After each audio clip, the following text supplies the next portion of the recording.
Closed captioning of this program is made possible by the Fireman's Fund Foundation. Ranked choice voting produces a major upset in Oakland as Jean Quan defeats Don Parada for mayor. State parks struggle to keep going following the defeat of Proposition 21, which would have provided new funds.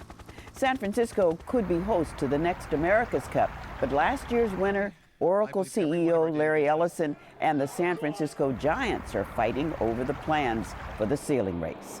And a special report on the challenges women veterans face when they return home. Those stories next.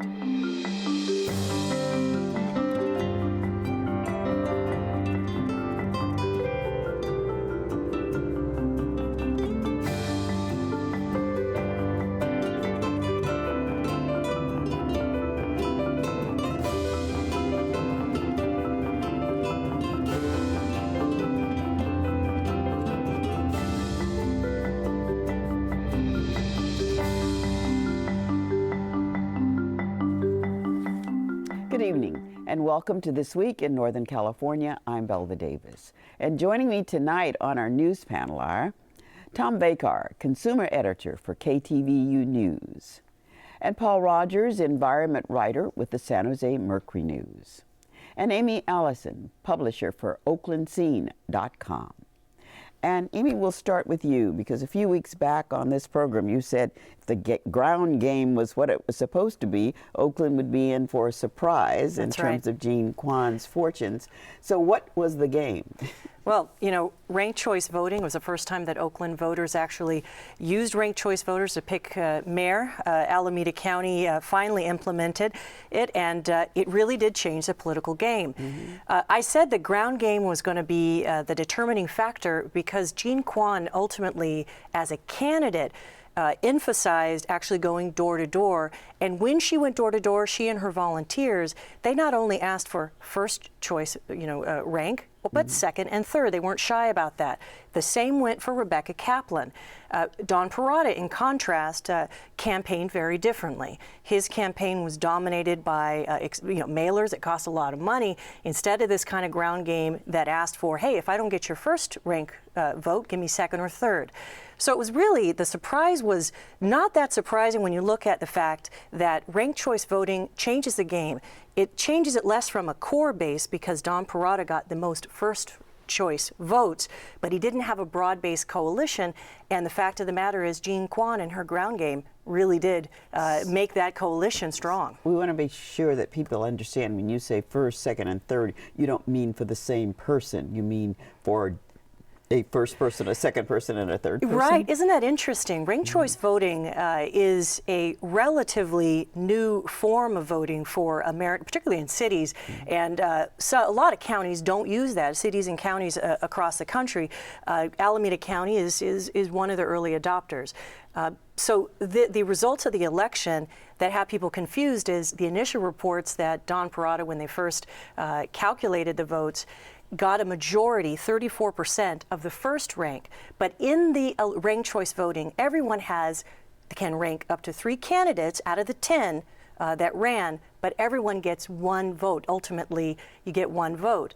And the way that it works, simply stated, is you vote for your first, those are calculated, and then through a series of eliminations, if your first choice candidate is eliminated, then your second choice vote then goes to the remaining candidates, and on and on.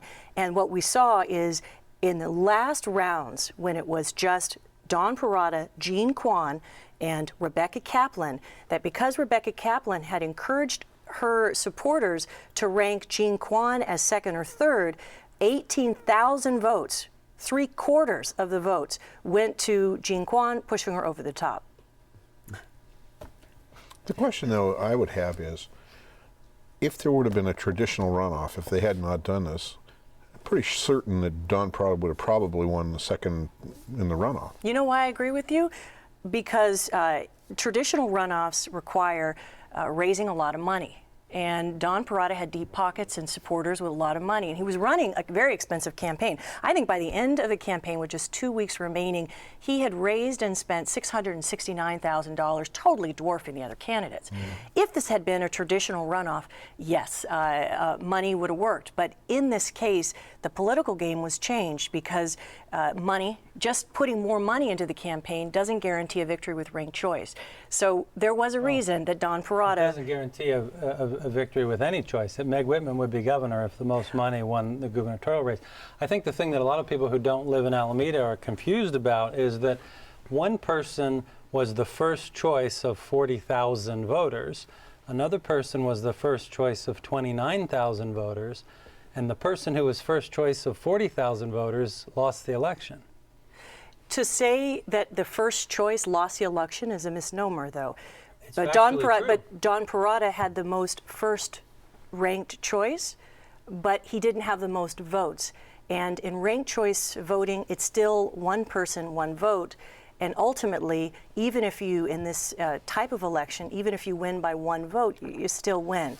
So the distribution is different. But ultimately, he didn't win the most number of votes. And that's really there's a lot of confusion about that. I think confusion is the word of the day. And maybe political scientists will be studying this race all over the country for years to come. But do we know whether there was confusion, particularly with older voters or first-time voters, maybe immigrants? I heard that from particularly Don Parada's campaign, who raised that in the days between the final, waiting for the final vote. Fairvote.org, which is an organization that are experts in ranked choice voting, showed that over 70% of people ranked 3, and that 99% of the ballots were valid. So we've done Jean Quan a disservice. We have not talked about what she plans to do for the city. She is the winner. She has a deep background in Oakland politics. Tell us in the last few minutes something about Jean Quan. Well, she's got her hands full. Oakland's facing a very large deficit. Recently, 80 police officers were laid off. Those need to be reinstated. Public safety is very important, as are job creation and the economy, the local economy. So she's already indicated that Henry Gardner, who's a former city manager, will come in and step in to help her with the transition team and get her hands really into addressing those issues very soon off, hit the ground running. And I cannot stop by saying, but she's historically significant. The first woman mayor in 158 years of the city's history, the first Asian American woman mayor of a major city. And so Oakland has to have a nod to her historical significance as well. So a surprise ending to that story, and we turn now to you, Paul, for another surprise ending. I mean, when you were here last, I think the last thing you thought about in terms of Proposition 21 is that it would be defeated. Absolutely. Well, I thought actually Prop 21 was going to be one of the closest things on the ballot. California is a Democratic state. There are 2.5 million more registered Democrats in California than Republicans. Basically, that amounts to a 13-point lead. Any Republican who runs in California starts 13 points behind. And the one thing about state parks, which Prop 21 would have helped fund with an $18 annual fee on people's vehicle licenses, is that it's one of the last things in California that isn't particularly political. A lot of conservatives like state parks because they represent California's heritage and history and sort of common thread and culture. A lot of liberals like state parks because of the wildlife benefits, because of the open space, the watershed values. And I think it really stunned a lot of political watchers that this lost so badly. I mean, this wasn't even close. It lost 58 to 42, and the environmental groups like the Nature Conservancy, Audubon Society, Save the Redwoods League, who funded this, spent 100 times more money than the no side. They spent $7 million to $74,000, and it's very clear that voters in this election, liberal and conservative, were not in any mood to spend any more money on anything. And I suppose in hindsight, when you look at the 12.6% unemployment, the worst economy since the Great Depression, that makes sense. And finally, when you look at Sacramento politicians' approval ratings right now, they're in the 20% range. And so even though the text of this measure said that the money couldn't be spent on anything but parks, I don't think people believe that. See, and the question is now what's next? Voters weren't in the mood to approve more money for parks, but are they in the mood to see shuttered parks? it might not matter what they're in the mood for. They're going to get shuttered parks. Last year, Governor Schwarzenegger tried to close 220 of the 278 state parks. And these aren't just obscure little parks. I mean, on the hit list was Angel Island, Mount Diablo, Año Nuevo, Henry Coe State Park, major pieces of California's natural heritage and history. And when the public rose up and opposed that, instead the State Parks Department said, all right, we'll have reduced hours at 150 during the winter.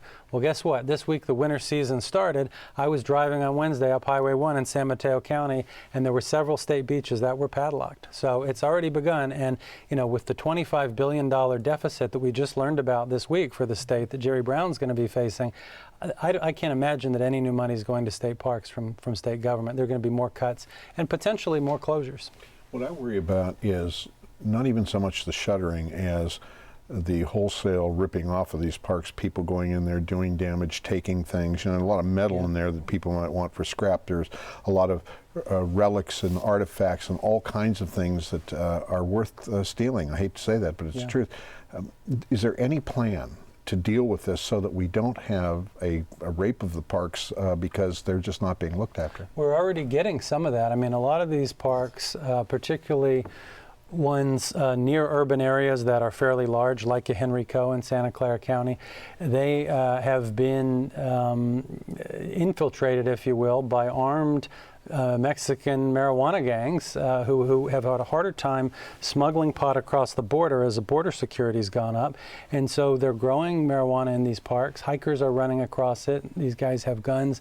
It's pretty dangerous because there's fewer and fewer rangers. So to your question, I mean, what they're going to do is if they have to close more of them next year, they'll have one ranger maybe for 5 parks who makes a stop like once a day. But yeah, you're right. I mean, they're going to be harmed. So, going forward, I think the question is, a lot of voters would say there are other priorities more important than state parks, schools, public safety, things like that. And so what can be done to preserve this great system of the state's heritage?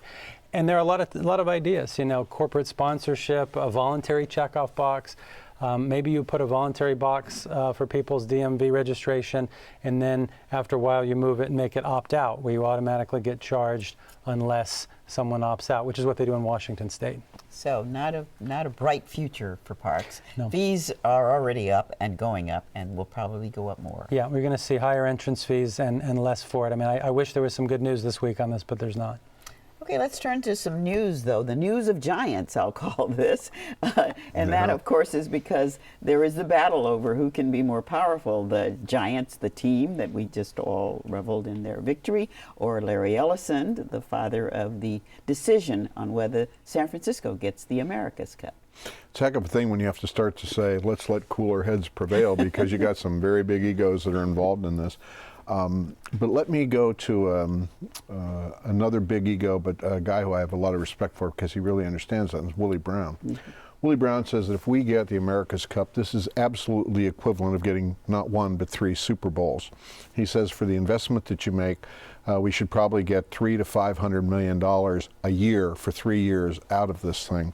And the reason for that is that the America's Cup, unlike the Olympics or the World Cup soccer match and all that stuff, the America's Cup goes on for months and months and months. All kinds of preliminaries, all kinds of things going on. A lot of building has to be done to house these boats and the crews. The crews themselves are very large in number. They bring their families with them because they're there for so long. So a lot of people will move into the city. And then you have this specter of the city of San Francisco being shown all over the world for week after week, month after month, in various sporting channels and all kinds of things. So it's a tremendous opportunity for San Francisco, provided it is chosen. Now, the question is there a contender? To hear the America's Cup people talk about it, the contender is some port city in Italy. Valencia, Spain was recently told it is no longer in consideration. There are other people that say that the America's Cup people are simply saying there's another contender to get as many concessions out of San Francisco as they want, which would include a tremendous amount of real estate that would be taken over by them and refurbished by them, which would be a great benefit to the city. But then they would have access and control of this property for many years to come. And we're primarily talking about some of the piers south of the Bay Bridge, but these are very large piers that have very large commercial potential, given the condition of the economy, anything that would help that development probably would be to the good. So let me ask, the Giants and the America's Cup folks are fighting over the same land. They're fighting in Yes. alternate development projects. Who gets to call the shots? Well, it's ultimately going to probably be up to the Board of Supervisors and the mayor, and certainly the governor is going to chime in on this, and there's going to be some federal issues that involve. I mean, this is going to be a very large decision. But basically, the Giants say, and with some credibility, look, we came down here when this was not a very nice place to be.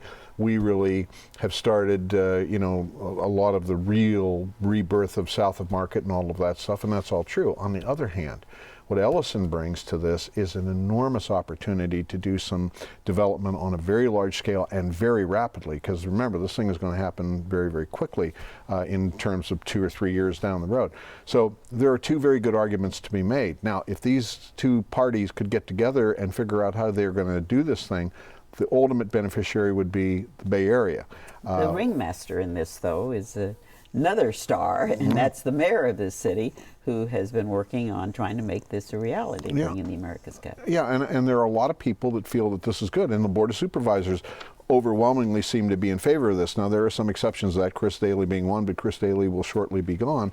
As will the mayor. As will the mayor, but the reality is whoever the next mayor is going to be cannot possibly see this as not an opportunity to take care of some of these piers which are in terrible condition and need to be dealt with.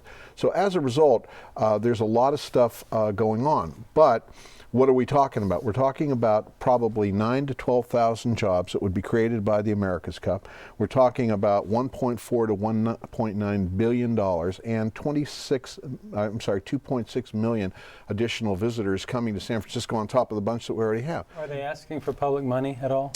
At this point, no, but they've got to be committed to help raise private money in the amount of $270 million, which is a lot of money. But if the city can help in ways that doesn't cost it money, then it is going to inure to the benefit of the city, because the multiplier effect of the money coming in, the tourism. Another person I talked to, and kind of like the end-all be-all of this, is Peter McLaughlin, is one of the executives of Qantas Airways. He's the Northern California director of Qantas Airways. When the little town called Perth, Australia, got the America's Cup, it transformed that city into a major league city. Now, San Francisco is already a major league city, but he says you cannot believe what it does for tourism. He says it's not just people coming to see the America's Cup, it is people coming to see San Francisco. And on top of that, if it's done in the Bay, you have this amphitheater where hundreds of thousands of people can watch. It could be a tremendous thing for San Francisco. I can see where it's caught your imagination. Yeah. Well, my thanks to all of you for joining us here tonight. Well, yesterday was Veterans Day, and tonight we bring you a special report with KQED reporter Scott Schaefer on the challenges facing female veterans returning home from war. Star Lara grew up in Roswell, New Mexico, and was on her way to managing a fast food restaurant. But a conversation with a friend changed all that. And he goes, "You know what I just did?" "What?" He's like, "I just joined the Army. Do you want to join?" "All right." And that's how I ended up in the Army for 12 years. Star joined the Army in 1995 and eventually ended up in Iraq. She's one of almost 200,000 women veterans in California. It fit my personality, fit my drive, it fit my enthusiasm. It gave me so many opportunities that I could never have achieved anywhere else. It just really was that perfect fit for me. But with all the opportunities the military offered, it didn't necessarily prepare Star or other women veterans for the aftermath. You change from being very independent to somehow emotionally codependent on those that are around you for that support. You become distracted from things that are happening back at home. It's difficult to maintain relationships with loved ones in the United States or anywhere else. When she was in Iraq, Star went from speaking to her mother once a week to not calling her for 8 months. And while isolation from family and friends is something all service members deal with, Star says there's something different in the way women handle the experience of war. I think that men and women process information differently, and we suppress information differently. Women suppress immediately, but because of needing to find a way back to normalcy, Men and women also have significantly different needs after they're discharged from the military, especially when it comes to child care and mental health. Caitlin Hasser is a psychiatrist at the San Francisco Veterans Affairs Medical Center and the director of the Women's Mental Health Clinic. We know women veterans have higher rates of single parenthood than male veterans. There are higher rates of homelessness and then also a lot of different societal roles. The average woman veteran I see is usually juggling about 50 things, and her own needs are often not at the top of that priority list. Women make up about 14% of all service members, but they are at greater risk of post-traumatic stress disorder, or PTSD, than their male counterparts. One of the traumas with the highest rate for developing PTSD is sexual trauma, and women have much higher rates of exposure to sexual trauma, and therefore in part have higher rates of developing PTSD. The Department of Veterans Affairs says nearly a quarter of women veterans have reported sexual assault by their peers while in the military. The Pentagon reports a 25% increase in military sexual trauma among women serving in Iraq and Afghanistan, things like sexual assault and harassment. And yet, despite these increasing numbers, most of these cases still go unreported. Even after all these years, I still find it hard to believe that it happened, because I'm such a different person now. Diane Williamson served in the Army from 1976 to 1979. She says her commanding officer raped her in front of her 6-month-old daughter. I just think it was one of the classic cases of him taking advantage of his position and me not knowing or learning the ways of how the Army is as far as in relationship to women. After it happened and I left the service, not a whole lot of people knew about it. I never told my family. So self-esteem was like shot. Like many women veterans, Diane suppressed her experience for almost 30 years. She didn't know how to deal with the rape or what her rights were, especially within the confines of the military. You know, you had to use like their lawyers, and there's their rules, and there's the UCMJ, you know, military justice, and certain things that are done. And that's a way of, I think, a sense of control. And not something you can control. You have to use what's there. It's not a level playing field. No, it's not. So over here we have chiropractic work. Penny Farmer, a veteran who served in the Army in the early 1980s, was at a recent job fair for homeless veterans. It took me a while to find things for female veterans, because every time I asked around for things for veterans, it was always just for men. Not even other VA facilities knew about it. So I had to learn through about another vet, a vet helping another vet. That's how I learned.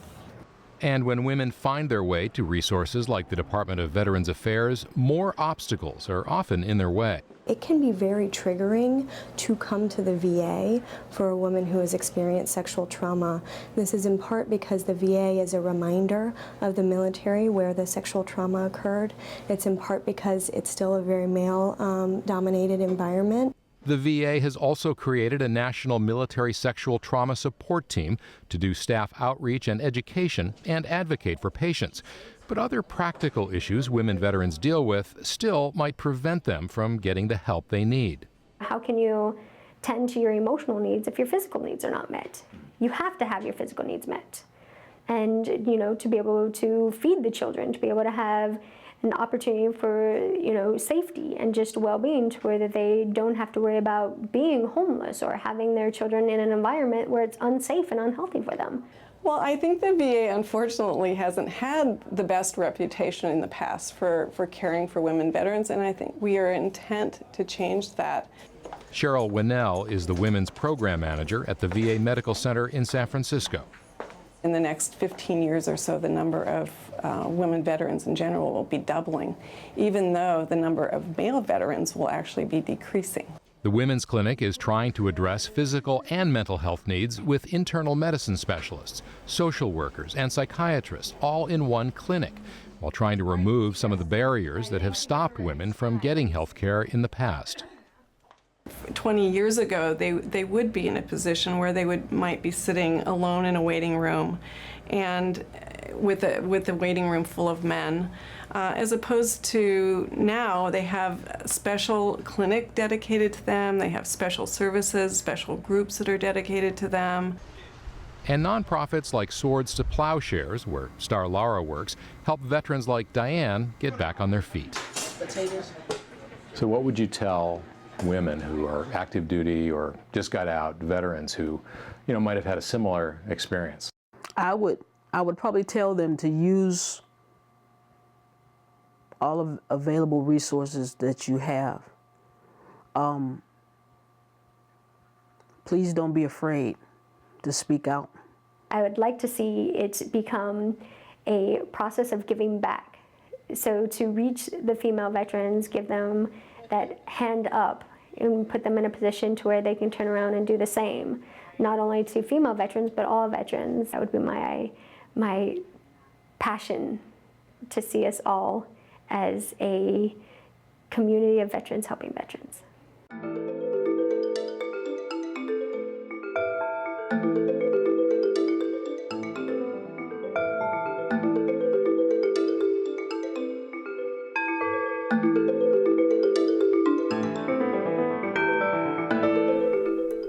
Well, that's all for tonight. Go to kqed.org/thisweek to watch episodes and segments of our program, and you can share your thoughts about the show there as well.